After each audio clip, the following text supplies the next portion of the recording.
there's this theory that minimum wage workers are just all teenagers, just all, working at McDonald's, and it's their side job while they're at school, and like the minimum wage really doesn't mean anything. And if we increase the minimum wage, at wherever these laborers, these supposed mythical laborers that they think are just teenagers, that it'll really hurt businesses.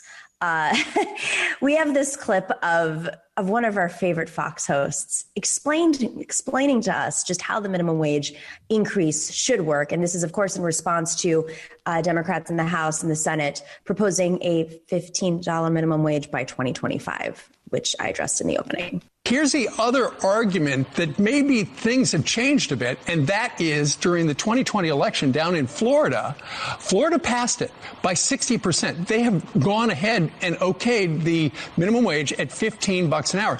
And a majority of the people who voted for it also voted for Donald Trump. Brian. That is great. That's states making decisions that work for them. And if they don't like that decision, they get voted out. People into the ballot box and do it. But I don't think that necessarily flies for Indiana. I don't think you can say what's going to happen for Oklahoma. That's not the way it was supposed to be. But think about and the other thing is at $7.25 an hour, that's an entry-level wage. What you do is you work your way up on that wage, and then if you, in the meantime, you do what almost everybody else has done in the past. You get another job to supplement as you work your way through. Even if it means going to school at night, you find a way. You don't ruin a business in order to I guess, get votes from people. It's been a long time since there's been an increase. They do have to increase it. My concern is, though, 4 years is not a long time. To double it in 4 years if you own a restaurant. Wages were going up, Ainsley, with the economy. As the economy grows, the wages were going up naturally, organically. You didn't need Bernie Sanders telling you what you should make, which is a scary proclamation when the socialist is leading the charge. Listen, I've got two members of my immediate family who are adults and who are heads of households are minimum wage employees, and they could use a raise during the pandemic. So ultimately, though, it's a math problem. You give the employee more money, then the business has to hire fewer people. You want to hire more people. It's just a math thing.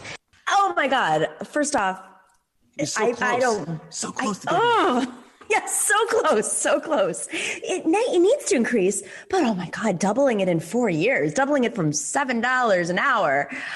Oh man, I have so many thoughts on this. As you guys know, I'm a big proponent of the $30 minimum wage. I think it's still below what it would be reflected in if we had kept up with inflation and a lot of other factors.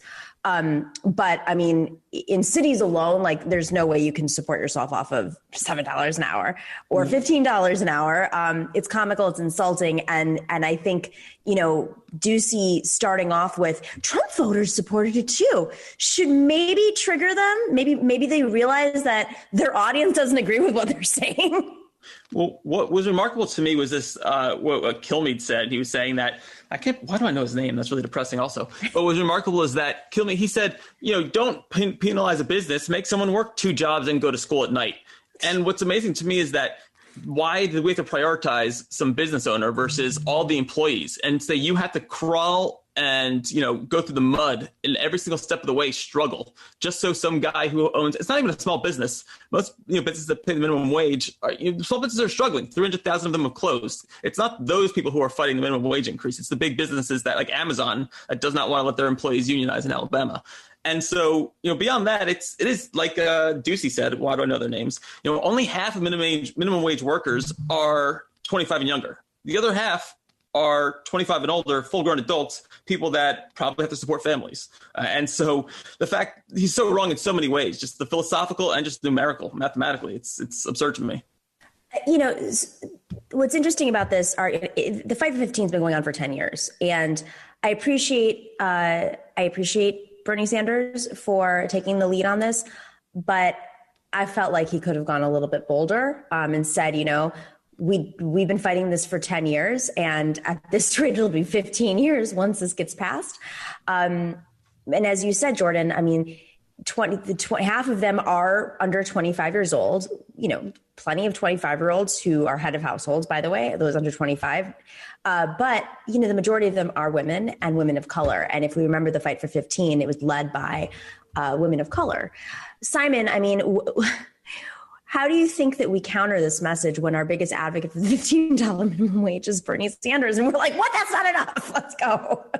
I know. And I mean, it's tough to see the way that I think at the end of the day, we are, we're sort of favored in this whole argument because like we look at the way that these Republicans on Fox News are trying to defend the minimum wage at being what it is right now, that those arguments, they're just throwing everything at it. They're the socialism, fear-mongering, the states' rights kind of thing. Like, they're just throwing all these arguments that they use for everything else, and it's not going to land. Like, you're seeing, like, they were talking about, Trump supporters who support the $15 minimum wage increase. And of course they do, because this is a class issue. And, there are working class people who voted for Trump and working class people who didn't, and everybody wants more money, and they know that they're being screwed over. So I think, at the end of the day, that this is going to sort of, it's just a matter of when. And I think it's also a matter of, like you said, a lot of Trump voters are supporting it. We're seeing that in states across the country. It's not just Florida. There's so many states that voted to raise the minimum wage, not all to 15 necessarily, but in some states it was 12, 13, and then index it to inflation. These are popular issues. And in Florida, the state Democrats did not get behind the fight for 15. They did not get behind the ballot initiative. Amazing. They got wiped out. We actually just saw in North Dakota, this one Republican legislator, and take it to marijuana for a second, because that's another, very popular bipartisan issue.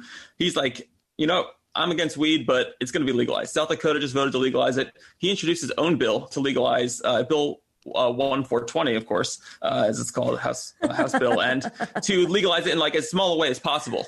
So Republicans are now starting to get it, and Fox News is starting to get it. I would love to see Democrats jump on this even more and not have it hit $15 in 2025, which is, by the way, after the 2024 election. So don't take a controversial vote and have it go into effect and help people only after the election.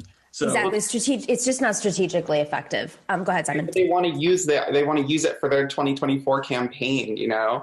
It's really pathetic that they'd rather play political games. And this goes for Republicans and Democrats. They'd rather play political games than actually represent us and like take care of working class Americans. I want to point out something that Jordan was just talking about, how other states and other cities have implemented higher minimum wages. And when you look at the data, and a bunch of studies have been done on the states and cities that have implemented a $15 minimum wage, that it led to greater pay greater take-home pay for workers, that it was that their quality of life improved, and it led to like minimal or no layoffs at all. So like all of these bunk arguments can totally be debunked through like actual case studies. And I think it's not just minimum wage workers either. When you raise the base salary, you have to raise other people's salaries, other people's pay. And so it's not just for the teenagers, so to speak. It's for people who are making $7.25 an hour, people who are making $10 an hour, people making $25 and $30 an hour, because they have to be paid more. And I think like that is, that sort of stuff. It's a rising tide lifts all boats. And I don't know if that's often true, but it's true here. I think that's the point. They don't want to pay everybody for their work. And that's why they don't like working with unions, who often pay their workers 50, 60, increase goes upwards afterwards an hour, and with benefits. Of course, that is the main point. Thanks for watching and listening to The Nomiki Show. But remember to click like and subscribe on YouTube, and please share on social media.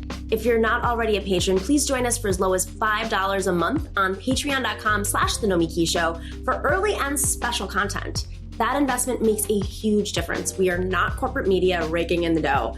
It's really you guys that are keeping us going. So please consider being a patron. And to our current patrons, thank you so much. We are incredibly grateful to you. We also now have swag. So check us out on thenomikishow.com to get your mugs, your totes, and your stickers.